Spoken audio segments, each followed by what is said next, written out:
मैं एस खान पूजा टाइम्स के लिए जमशेदपुर के कोऑपरेटिव कॉलेज में से बोल रहा हूँ। 6 विधानसभा क्षेत्र का 6 कॉन्स्टिट्यूएंसी का बैलेट पेपर आपका यहाँ मैंने ईवीएम यहाँ पर आ गया है और काफ़ी रखवाली हो रहा है। हर कार्यकर्ता चारों तरफ फैले हुए हैं, हर पार्टी का कार्यकर्ता टेंट लगा हुआ है।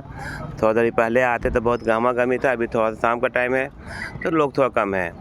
हमारे सामने सर, आपका नाम क्या है सर? सुभाष कुमार मित्तल। आपका समाज सेवी हैं सर, मित्तल साहब हैं, समाज सेवी हैं। आप जमशेदपुर या फिर इंडिया के परिस्थिति में, आज का परिवेश में इंडिया का कोई भी क्या पोजीशन है, इंडिया का डेवलप कर रहा है, नहीं डेवलप कर रहा है, क्या हो रहा है, नहीं हो रहा है? कुछ लोग कह रहे हैं कि बहुत डेवलप कर रहा है, कुछ लोग बोला डेवलप नहीं कर रहा है, कुछ लोग बोला पीछे जा रहा है। आपको कोई एक मुद्दा, ऐसा मुद्दा जो आपको लगता है कि उस पर बात करना चाहिए, लोगों को मालूम होना चाहिए, तो कौन सा मुद्दा आप उठाएंगे? देखिए, यहाँ 2 मुद्दा है। पहला मुद्दा है, मोदी जी, हमारे प्रिय प्रधानमंत्री जी ट्रेन चला रहे हैं वंदे भारत। मैं उनसे रिक्वेस्ट करूँगा कि लॉकडाउन से पहले लगभग हमारे देश में 23,000 ट्रेनें चलती थी हमारी जी। सवारी गाड़ियाँ थी, लोकल भाड़ा लगता था, आप बोलते जाइए। एक्सप्रेस थी, मेल गाड़ियाँ थी, सुपरफास्ट गाड़ियाँ थी, राजधानी एक्सप्रेस थी। उन सब को बंद करके ये जो चला रहे हैं ट्रेन, इनको बंद कर देना चाहिए। वंदे भारत को बंद करके वो ट्रेन चलाए। सर, एक मिनट, मैं आपसे यहाँ पर पूछना चाहता हूँ कि क्यों बंद कर देना चाहिए? उस वंदे भारत से क्या लेना देना जिस ट्रेन के अंदर में मेरे देश का नागरिक बैठ ही ना सके?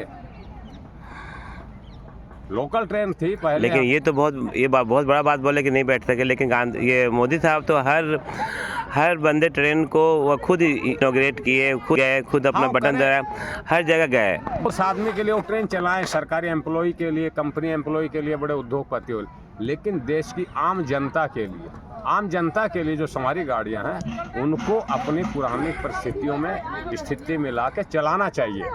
उस ट्रेन को रोकने का मतलब देश का विकास रुक गया। पहले भारतीय रेल में 20 लाख परिवारों का भोजन चलता था, उनका भरण पोषण होता था भारतीय रेलवे के द्वारा। अच्छा।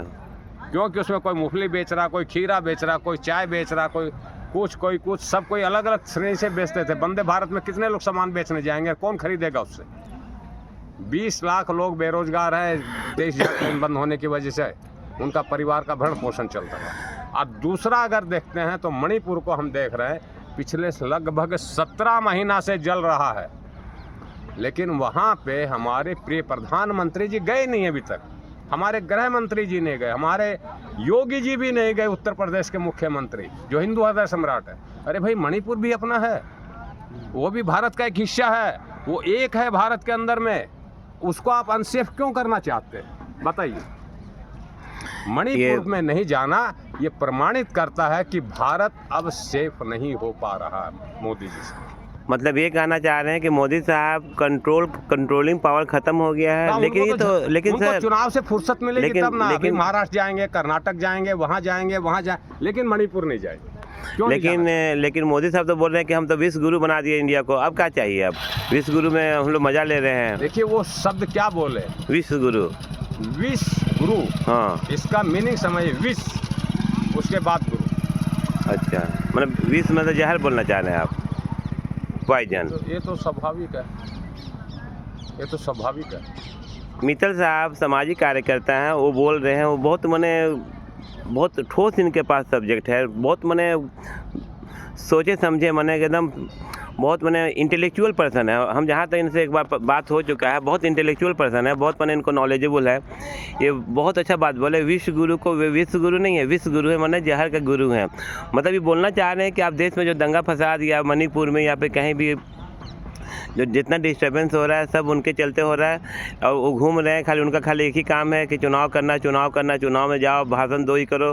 लेकिन हमारे मनमोहन सिंह जब से प्राइम मिनिस्टर तो कहीं जाते नहीं थे, तो इसका मतलब ये हुआ कि ये अच्छा, ये तो ज़्यादा स्मार्ट हुए ना सर। ये हमेशा हर जगह जाते, मनमोहन सिंह अपना जाते ही नहीं थे चुनाव वगैरह में, स्टेट वाला में। तो अच्छा तो यही ना हुआ सर, आप नज़र में, देश की नज़र में? नहीं, आप चारों तरफ घूम के आ गए, चारों कोना घूम के आ गए दुनिया का। भाई, उसका रिजल्ट क्या है? देश का नौजवान के लिए आपके पास क्या संदेश है? प्रधानमंत्री जी बताएं। कि इतने करोड़ युवाओं को रोजगार देंगे, इतनी फैक्ट्रियाँ खुलेंगी। सर यहाँ पर मैं एक बात बोलना चाहता हूँ कि मैंने एक बार इंटरव्यू में सुना था, मोदी साहब को एक इंटरव्यू दे रहे थे। हालांकि मोदी साहब इंटरव्यू देते नहीं हैं, प्रेस कॉन्फ्रेंस नहीं करते हैं, लेकिन कोई सिनेमा का पत्रकार या कोई पूछ रहा था कि रोज़गार कहाँ गया, तो मोदी साहब ने कहा कि जो ऑफिस के सामने में जो चाय का दुकान खुला है, पकौड़ी का दुकान खुला है, अगर वो 500 रुपये डेली कमा के जाता है तो क्या रोज़गार नहीं हुआ? तो ये भी तो रोज़गार हुआ सर। मोदी साहब तो बोल रहे हैं कि भाई पकौड़ी बेचने भी रोज़गार हुआ, तो रोज़गार तो काफ़ी मिल गया लोगों को। तो रोज़गार वाले तो बात आप नहीं बोल सकते हैं। मोदी साहब तो बोल रहे हैं कि भाई चाय बेचना भी रोज़गार है, पकौड़ी बेचना भी रोज़गार है, पेपर बेचना भी रोज़गार है। तो कहने का मतलब ये हुआ कि रोज़गार दिए जा रहे हैं और हम लोग आम पब्लिक उन लोगों को समझ में नहीं आ रहा है कि रोज़गार कहाँ है। इसके बारे में आप क्या बोलेंगे सर? इसके बारे में तो यही कहेंगे हम कि जब देश वास्तव में जूझ रहा था और आगे बढ़ रहा था, डेवलपमेंट कर रहा था, उस समय लोग अमेरिका तक घूम आके आ जाते थे जो भीख मांगते थे, वो भी डिजिटल कैमरा लेके।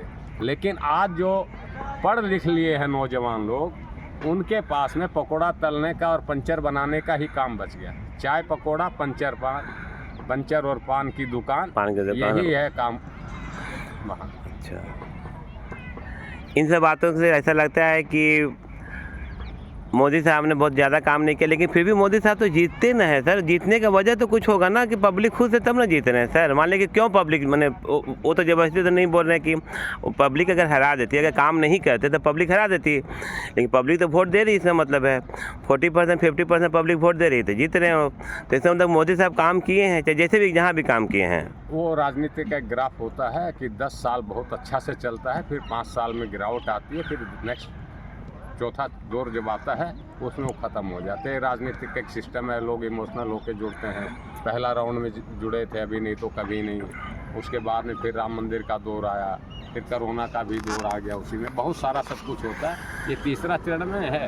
पहली बार 280 सीट मिला था, फिर 300 प्लस मिला, अब की बार 240 में आ गए, अगली बार हो सकता है 4 सीट में आ जाएंगे। ये सिस्टम। मैं जमशेदपुर के कोऑपरेटिव कॉलेज से एजेड खान, पूजा टाइम्स के लिए। Thank you sir.